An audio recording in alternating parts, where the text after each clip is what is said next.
Hey everyone, on today's episode of the Quiver Podcast, we'll be discussing 5 wishes for the new year and the resolutions that we need to achieve them here in 2025. So happy new year guys. Thanks for joining us on today's special episode. I hope you like the new graphics. I hope you like the new look. 'Di ba? New year, new us. Natalo last year so kailangan magbago lahat. Kailangan 'yan, 'di ba? Makeover tayo. So, Damay-damay. yeah. So I'm Kiko, joined today by Say Hi Vic. Happy New Year. Yes, Happy New Year to all our subscribers and listeners, and wishing everybody healthy and prosperous 2025. Willie, say hello. I'm back from Cavite. Nakatakas na. Tumakas na tumakas. Tumakas ako sa bakasyon ko. Nagputukan na si Willie, umalis ka agad eh. It's how it works. And Brian. Hi everyone. So guys, first of all, it's 2025. Officially, UP is last year's champions. It's a new year, so that does definitely count. It doesn't, we're in a new era now. So, masama ang pasok ng 2025 kay Vic saka sa akin. Oh Saka yeah. pati kay Vic yata. Yup. Ano ba nangyari, Vic? Tungkol, Saan? may napagtawa bang school? Condolences JRU to JRU for a little event. Not the JRU you're thinking of. Oo. Masama yung love namin. Pasok ng taon, yun gagad yung after 7 years, after 7 years. Sakit na. Sakit yun talaga. Natapos na yung streak ng Jack Roberto University, unfortunately. Okay. Masakit. Okay, move on. Hindi namin kinaya. Move on na tayo from that. Kasi sabihin na chismoso na naman tayo. So, let's get back to the sports. Okay? So, guys, how we're doing is we'll be giving you 5 wishes for the new year. And, nasa lista tayo, di tayo masa sa wishes. We work on these tons of things. What are the resolutions we need to do to achieve those wishes? Okay? All right. Wish number 1, guys, for 2025, second sem sports. We've asked some of our users to submit their comments and questions or the resolutions for the new year. And Rex Salvido says, for the Lady in Green Spikers to bounce back and get the championship this season 87 for the Green Archers to claim count season 8. So let's focus first on the Lady Spikers, guys. First wish is to make it back to the finals and win. So, Brian, what are the resolutions we need to do for that to happen? Have to play better as a unit. I think last year, syempre malaking kawalan when Angel Canino got sidelined by her injury. She was able to return eventually, but not to her best form. So right now, I think the team has to be ready to step up if something similar happens again. Hopefully not, of course. By playing as a unit, I think they got decent exposure naman in the off-season. Made it to the finals of the Shakey's preseason tournament and also joined yung mga competitions overseas. So I guess that's enough time for them to get to know each other well. Syempre may mga big gaps that need to be filled after the graduation Coronel Gagata. Then Leila Cruz is also not coming back anymore because she turned pro. So parang meron ka pang and Michael Larosa as well. So meron kang available spots for players to step up and kita naman natin yung likely candidates. So now it's time for them to show their worth. The system is still there. So it's just about proving themselves that yung tiwala na binigay sa kanila is justified. So yeah, for me that's the key resolution. Is 2025 a referendum year on Ramil? Brian? I would say in terms of kasi syempre the game is evolving. So Correct. pwede in that sense. Okay, maybe. But syempre at the end of the day, we have to set minimum requirements of the expectations. Kasi alam mo naman natin the volleyball program under Coach Ramil, mataas ang expectations. If you didn't make it to the finals, it's already seen as a failure. Correct. Kung di mag-champion, failure ka. Kung sabihin, you can say that Exactly. Oo. You can say that as well. So, I mean, as the only program in modern volleyball sa UAP na naka-3-peat, I think he did it 3 times on the 3 different occasions. It's proven and tested, but yun nga, the game is also changing. So, it's a good way to look at it kung the methods under Coach Ramil currently. I mean, we're not gonna say na hindi naman siya nag-adapt. Obviously, he's there for a long time, so nag-adapt naman si Coach Ramil. So it's a good year for him to see if gumagana pa ba yung recent updates niya or is it time for a really big reboot. Malay mo, right now, they're actually preparing for a reboot. Oo nga. Let's see. We will find out in a month or so. There have been past roadblocks Ramil had to, diba, to evolve with Coach Tai, diba, Starfish UAP gear. Here's another evolution he has to do. Let's see if he can still pull it off for the Lady Spikers. Vic, aside from Angel's injury, biggest questions from volleyball last year was the setting, diba? How key is that resolution for us to resolve the setting for the team to be successful in the second sem? Sa akin, I think it should be a combination ng receive and setting. Kasi hindi ka naman makakaset na maganda kundi maganda first ball mo eh. Mhm. So yun yung dalawang crucial sa atin for this season na lahat So dapat.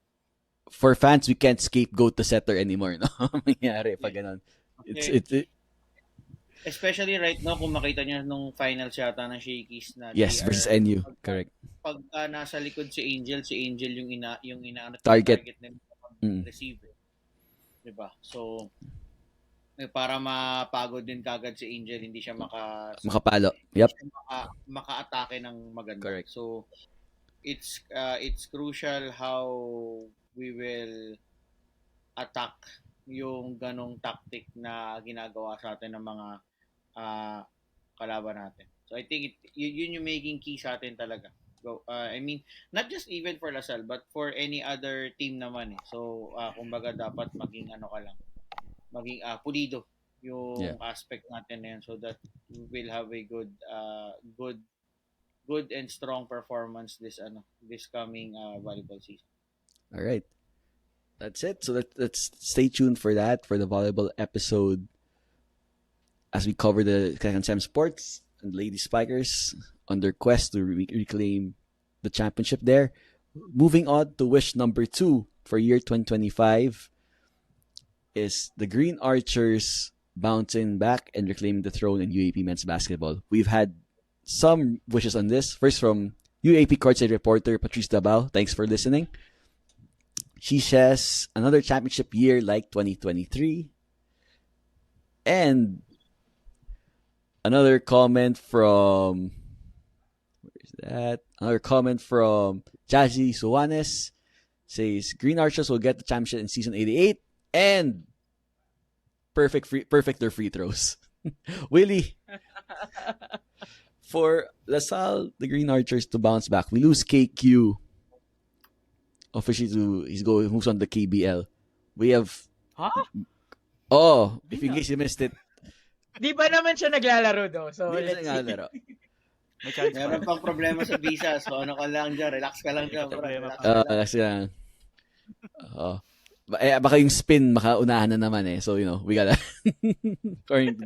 according to them, August pa lang nagliligang labas na. Willie, we lose KQ, we lose Josh David, we lose Leon Ramiro. We have an exciting pipeline of players coming in. Diba? Mason Amos, former Atenean. Now, Atenean public enemy number 1. We have... Love na love natin yung mga yan. Of course. Lovers tayo. We welcome with open arms. Of course, Kian Baclaan, Jacob Cortez, and many more coming to LaSalle to, on their quest to regain the championship. What does LaSalle need to resolve? What resolutions do they need to do? Is it the free throws, turnovers to reclaim, knock off UP, knock off other teams, and get the championship back in the next season? Well, siguro yung pinaka low-hanging fruit talaga is still fresh on everyone's minds, yung free throws. And it's a perennial wish na never ko pa na-tick off sa wishlist ko. Ilang years ng resolution yan eh, hindi pa nasa-solve eh, no? Oo. Ganun siya. Baka yan talaga yung ano yun, pag nangyari yan, magiging parang 2012 na nag-end of the world na. Nirvana Ano yan. na. Like, so high. Yan na pala yung last sa bingo ni Lord. Oo. Lasal makes their free throws. Yun na. Ayan na. Pero yan, free throws. And then siguro at least for me, I think hopefully we don't become too reliant on any one player to really produce for us to win. Well, with our coming lineup naman for season 88, I think it's really a pick your poison approach na rin, which is good for us, bad for the others. Wag lang naman sana na sabay-sabay silang malamig. Pero yeah, and yun, looking at this incoming team, it was an exciting sequence to watch them in, yung off-season tournaments nila. And hopefully they continue to bring it to the incoming season. Ayun, since we really have a lot of offensive options doon, yun na talaga maging siguro spoiled for choice na tayo doon. Spoiled for choice na rin si Coach Topex. And arguably, I think this is going to be an even more exciting team than last year. Hopefully. Baka nag-cope lang ako, Kevin. Pero yeah. Yeah, I think yun naman yung immediate for me. Free throws and really making it a team effort, a collective team effort on offense talaga, na really you need to find your shots. Hopefully it's another year, and ayun na, more expectations will be placed on the team, on the second stringers natin, yung backups natin. Yung minutes ni Kevin will be distributed na rin naman, up for grabs na yun. So hopefully we get to see more yung mga deserving of those minutes na mag-step up. And Willie, siguro more dead ball situations para makapasok lahat. Para makalaro lahat. Kailangan yun eh. Kung dead ball, di 5 lang makapasok. Magvo-volunteer na ako. Magvo-volunteer na ako. Pwede na akong maban. Susugod na lang ako sa court for fan interference. Bahala na. Kapag kailangan ng dead ball, susugod na lang pasok ka. Hindi na ako ng mga piso. Takbo ka na lang. Papasok si Brian na naka-brief sa court. Oo. Spider-Man pero green. Ako yun. Ayaw mo maghulog ng barya? Wag, sayang pera. Sino yung sa UP yung kaaway mo, yung UP, yung naka full body na Green man. yung full body contraceptive. Dapat yun. Suotin mo siya pa ba mapagkamalan, mababan pa siya, 'di ba? So you should wear that costume, 'di ba? That's my recommendation. All right. Moving on, guys. Wish number 3 for the new year for our men's and women's football teams to get over the hump. Women's team falling again to FEU in the finals. Men's team second year missing out the Final Four with its championship drought nearly approaching 30 years now. Brian, what needs to happen for that to change? Sinong abularyo ang kailangan natin or which doctor kailangan lapitan? Tingin ko dapat may AFF ulit para wala sina Dove, wala sina Makiling, wala yung mga UP. Yeah, call up all the guys. Yep. No, but if we have to look at what we can do as a team, I think we just have to get the right mix of players and have enough of them buy into what the coaching staff wants to happen. Kasi mahirap kapag may mga bagay na you don't see eye to eye. Siyempre, di ba, execution, diyan magkakatalo Kasi I think the team individually possesses good enough talent. Pero yung direction, yan yung, if they either don't see what they want to do or they cannot do what is asked of them, hindi syempre, at the end of the day, the coaches can only do so much. So tingin ko you just have to instill belief. Kaya naman napatunayan naman nila even in the previous season that hindi nag-Final Four. Natatalo mo pa din yung teams like UP and FEU na nagharap sa finals that year. Ang problem is you cannot also produce consistent results against teams that without being too disrespectful, teams that you're supposed to beat if you want to win the championship. So if you can achieve those results more consistently by having a good mix of players na alam ko parang may naririnig lang tayo, there can be a wholesale of changes coming in, but it remains to be seen how that will happen. But if it does happen, then we should hope that the reset of roster will Is prove it more productive. is that an issue, Brian? One of the reasons na hindi tayo nakaka-champion sa men's. Because women's, we're always, although we don't get past FU, di ba? We're always 1 and 2. Di ba? They have a continuous program there. Sa men's team, you know how rookies always come in, di ba? Nagpapakalbo sila as part of their initiation. Ang dami natin kalbo every year eh. There's always Every year na, ang dami natin kalbo. Is that a problem? And ganun yung turnover. That's why we cannot consistently build up players and build up a program to contend, di ba, for a championship. Is that a part of the issue? Could be kasi 'di ba remember when we were always in the mix tapos we made the 2 finals appearances, those teams had good core. Well, yung 2019 was a younger team, but at least it rose through the ranks. Eventually nakita mo na natin si Namo they were still there towards the end. Pero yung team that before that sa Matnieras, yun yata yung last batch na meron talaga tayong core na nag-work around, really played with each Correct. other, got to know how each other played, ganyan.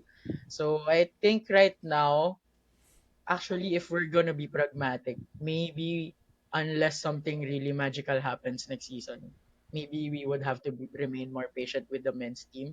Kasi 'di ba, if makikita natin, if mangyayari man nga yung wholesale changes, then obviously that's another You have to build program it up again. build on. Oo, parang tingin ko baka 30th year anniversary. But let's see. We'd love to be pleasantly surprised, diba? But I think the goal now, kasi wala tayo sa Final Four for the last 2 years. 2 seasons, I mean. It was just the whole of 2024, actually. Yeah. Ang goal now is just to get to the Final Four. And then, like what we always say in playoff football, diba? Anything can happen. Anything can happen. Kaya natin yan i-force through penalties, diba? And then if we ride our luck, I don't care actually if we ride our luck puro nil-nil. May isang school na ganyan yung championship nila before eh. So, I don't mind at all. It still counts as one, di ba? No one remembers how you got there. Di ba? Oo.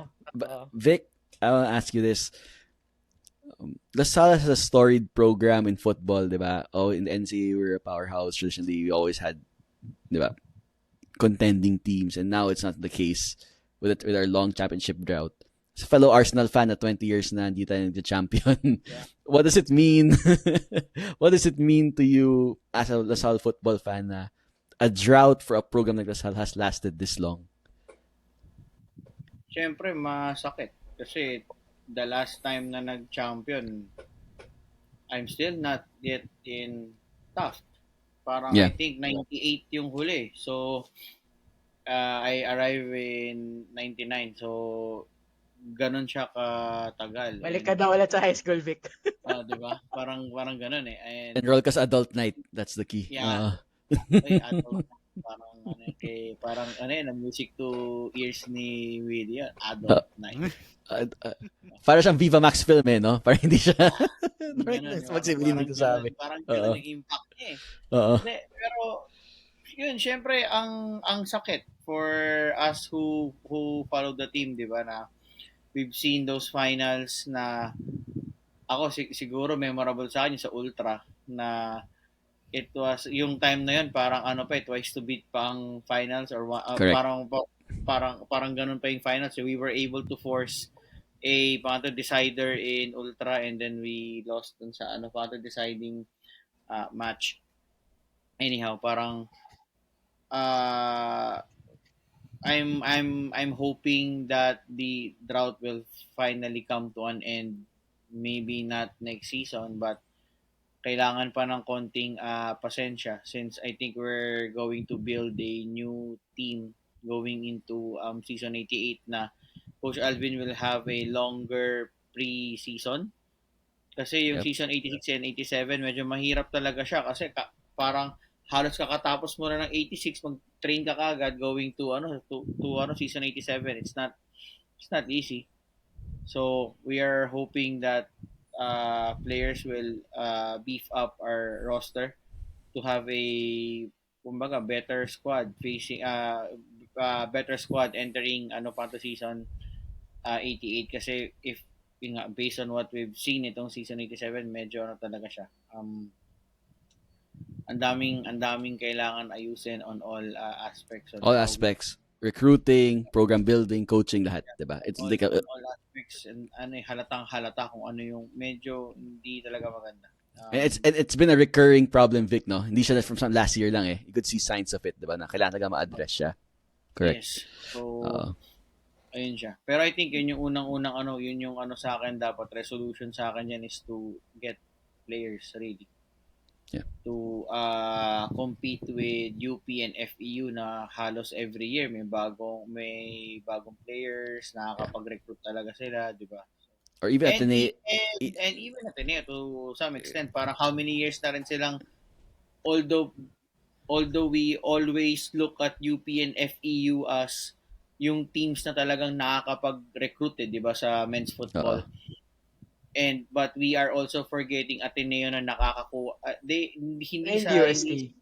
Parang it's not that they are UP and FEU na talagang, well, sabihin na natin frankly, may budget sila, no? But Ateneo's been good at recruiting yung mga saktong players that can help their program. Kumbaga, they always have those 1 to 2 players that can galvanize the squad. Palagi sila may player na ganun eh.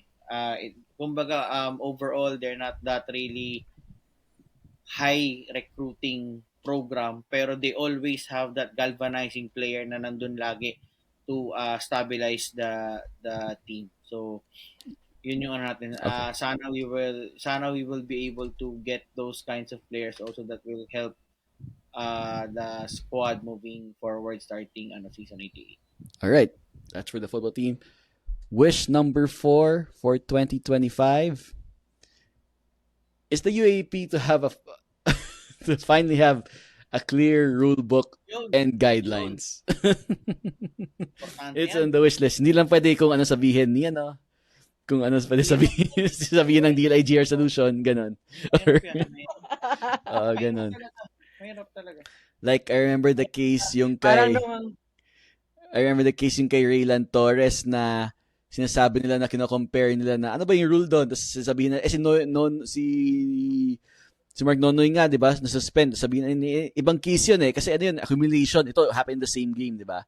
But those kinds of rules, there's so many differences and this brings out so much confusion. I think because the UAP doesn't have a clear, 'di ba? Published rule book on how to handle certain cases.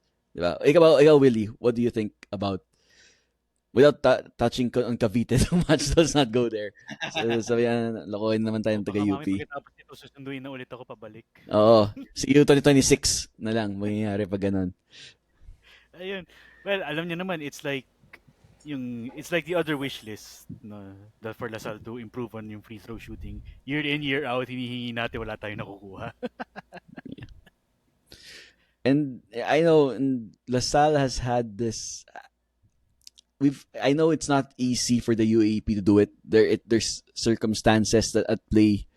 But if other sports leagues in the world can have a published rule book, I don't think I see why a league like the UAP, which is a top UAP college league in the country, can't have one, diba? With all the great minds running that league as well.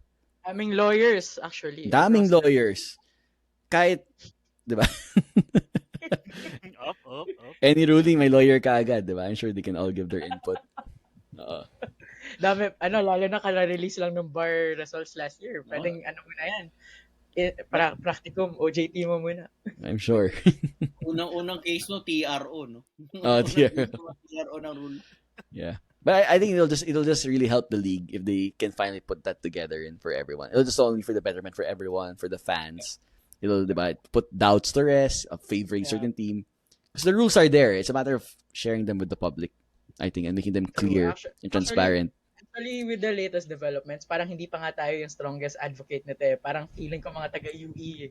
So lately, sila yung naagrabyado eh. Ang daming kaso na against sa kanila eh. Parang pag sila daw nagreklamo, di sila pinapakinggan. Sabi ko, now, welcome to our world. Dalawang school na. Maghintay tayo, baka may Ganyan po kami mga dati. school na next. Parang first time yung meme niya. Mga Pero ganun, you mean no? you first Oh. time. First time. Okay.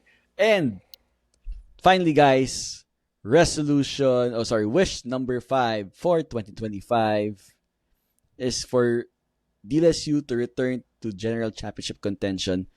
A number of factors, Brian, recruiting, the pandemic, saw us slowly drop and try to struggle to keep up with USD, where we were there neck and neck with them for several years, right? What can LaSalle do better? What can we need to do to help bounce back? So recruitment obviously will help across all sports kasi obviously in the basketball and volleyball events we can recruit among the best of the best, diba? As in madaling humila ng talent in those sports. But like what Vic said already sa football and other sports mas consistent syempre may challenges ka dyan. May nag-comment, di ba? Parang sabi niya yung LaSalle, we have so many schools under the LaSalle network. Yeah, Swankilu from Instagram said, secure talent pipeline with so many LaSalle schools in the Philippines. Yeah, so yan, parang I agree with that na tipong we should actually give every opportunity available to players who are already in the LaSalle system. Madaling sabihin yung nangyari pa lang kay Maymay, di ba? He already committed and played for LaSalle and then he left eventually. So parang tingin ko, di naman sa pa-prioritize natin lang dahil magaling sila, pero syempre, if we can produce them at the grassroots level, it will help our recruitment kung yung USLS natin na nagagamit natin mostly for football and then maybe for other sports. And then beef up their capability siguro. If hindi kaya ng LaSalle directly mag-recruit in the college, high school to college level, maybe strengthen yung mga LaSalle Antipolo, LaSalle Dasma, maybe LaSalle sa Iligan, yung marami tayong schools and hindi lang to yung 17 main schools sa LaSalle program. Di ba may mga LaSalle affiliated schools din?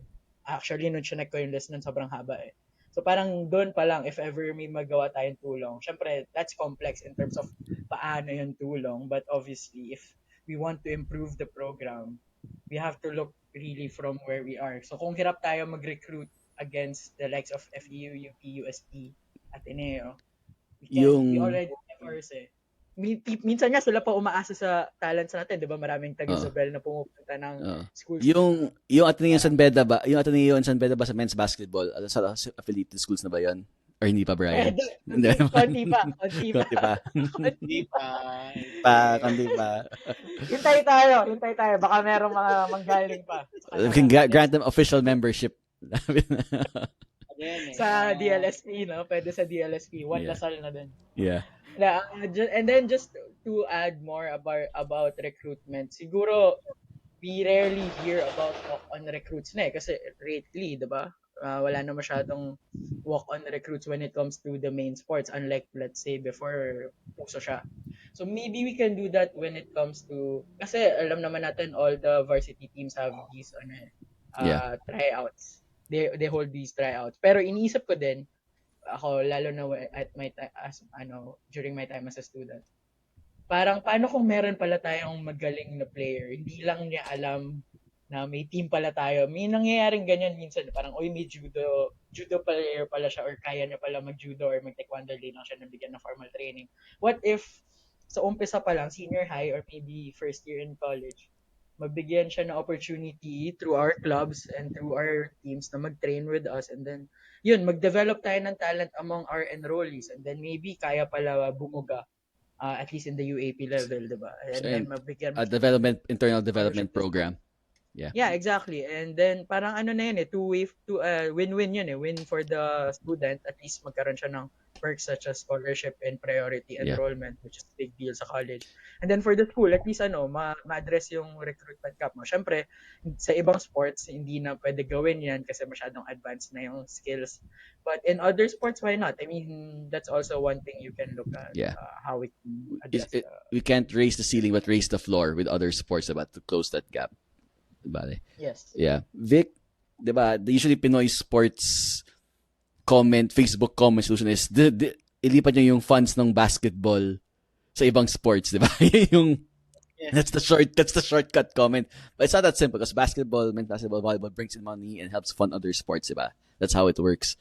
Maybe you can help explain how to create a holistic sports development program across all to make us competitive for the general championship.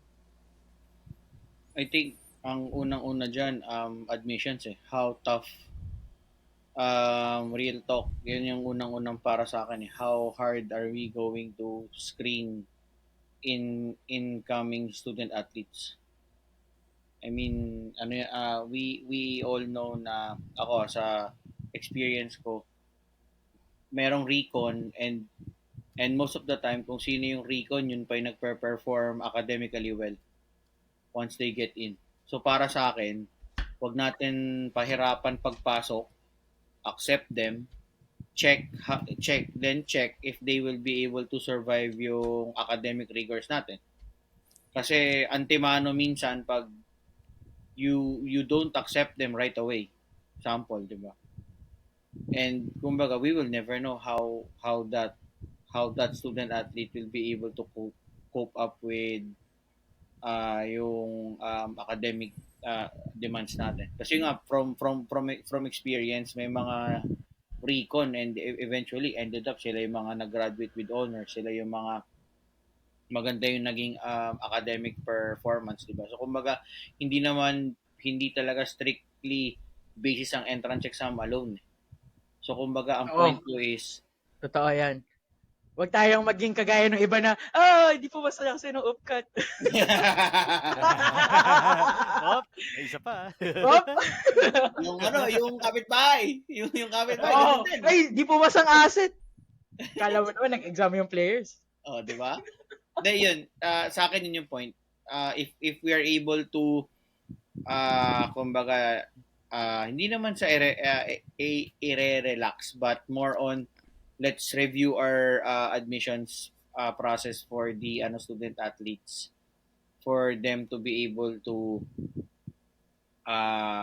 come in seamlessly Mm-mm. to play for the Pando Green and White. Tapos especially if the student athlete comes from a Pando Lasal school in high school. So yun, medyo big we can give premium into that. Yeah. So, Yeah. Sige, Kicks. ayan. So, it's not compromising, no, yung academic side na. It's more of giving them other pathways na to excel, not with the usual, diba? You know how you UP does not just your hope cat. Oh, go ahead. Yeah. Diba? Kumbaga, accept them and see if they're able to survive. If hindi, then kick out, 'di ba? Talagang ganoon eh. If they're not able to survive after all the help na binibigay, talagang walang hindi mareremedyohan, and that's the time you kick out talaga yung student athlete. But otherwise, 'di ba? Kumbaga, wag natin isara kagad yung window, 'di ba? Yeah. If there are good student athletes, 'di ba? Natin siya agad. Although right now available naman talaga yung recon as far as I know. So kumbaga nakaka-adapt naman tayo diyan eh. And I think siguro we have to review din yung ibang benefits that we have, no. I won't tackle them in detail because it's already Yan, isang episode yan. it's no I think it's already confidential information. Of course. So, Yeah. So kumbaga we will not tackle that, but siguro isang aspect din yan na with the new sports director si Ma'am Dina, that's one thing that they can also look into, yung benefits na ino-offer natin compared to the benefits that being tawag given by the other schools. Ako yan yung pwedeng pwedeng tignan. Apart from siguro factor in talaga number of available scholarships. Of course. Kasi pag i-ratio mo sa population, USD with the bigger population can give up, UP can give up more scholarships compared to, Correct. diba? Correct. That's how it works. The math work checks out eh. Yes. Diba? So yun, ang daming factors in play niyan na pwedeng magalaw. Pero yun, yung binanggit ko kanina, those are the medyo hindi naman low hanging fruit, but yun yung mga pwede mong i-check agad. Avenues to explore, solutions to explore. Yes. Correct. Okay. Siguro to end today's episode, Willie, for our Blue Fire LPG hot take, do you think LaSalle, to be more competitive in general championship, should adjust and treat its student athletes differently from regular students in terms of admissions? Is that a pathway that LaSalle has to explore? Because other schools do that, right? And does LaSalle have to be more lenient in that aspect? What's your take on that one? Nakakatakot sagutin to. Baka mamaya. Pero, This does not reflect the views of our institution. Sabihin natin ganyan. Ours alone. yeah. Pero, ako siguro, I have the benefit of being friends with several athletes. Ano yun, I guess the perspective I have din naman is I'm friends with non-basketball, non-volleyball, mga non-mainstream sports athletes. So I get to hang around with them and I get to listen din naman to ano yun, syempre mga kwento-kwento namin. And from time to time the discussion goes around on like they would reminisce back when they were still athletes, or even when they come back and they talk with the current athletes, they would napapakwento lang naman sila na sana may ganung klaseng budget kami, sana we had the same amount of support in terms of budget, fan audience watching them as basketball, volleyball, football, no. And I think naman na more than concentrating on any one sport, I mean, lahat naman tayo dito, we're very basketball skewed, no? Pero more than any one sport, I really think na a school should really extend as much support really across all of its sports programs. Kaya makita mo talaga, like si UST is very, very successful across most of its sports programs kasi yun nga, they're being supported. Ang daming chances for student athletes to get mga scholarships. And I think really for us to really not just stay in contention but eventually achieve it, it's really not really making it more lenient. Siguro ano yan, in a way pwede rin naman, pero I think it's really making the support more accessible, yung mga scholarships more accessible for, if not across all programs, then maybe ano yun, if kung pwede nasa tao yun, sa circumstances ng tao, like per individual, na kung wala naman sports na scholarships, I'm not very familiar with the other types of scholarships, pero if hindi na maging applicable ang athletic scholarships, maybe provide access to different kinds of scholarships. Diba, Mr. Bilwaico Scholarship Fund. Ayan, yung mga Yung mga qualifications na. Yung intervene ko, hindi yung bata mismo, pero yung pamilya. kailangan mo alamin yung income of the yung circumstances.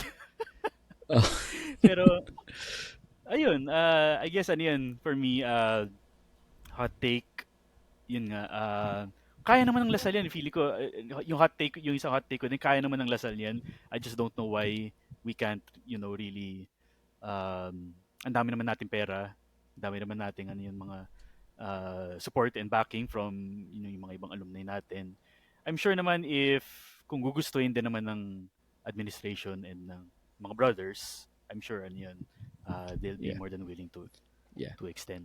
I'm sure gustong-gusto nila. I'm sure the brothers and the OSD, everyone wants to support those programs. Of course, it's still market economics, diba?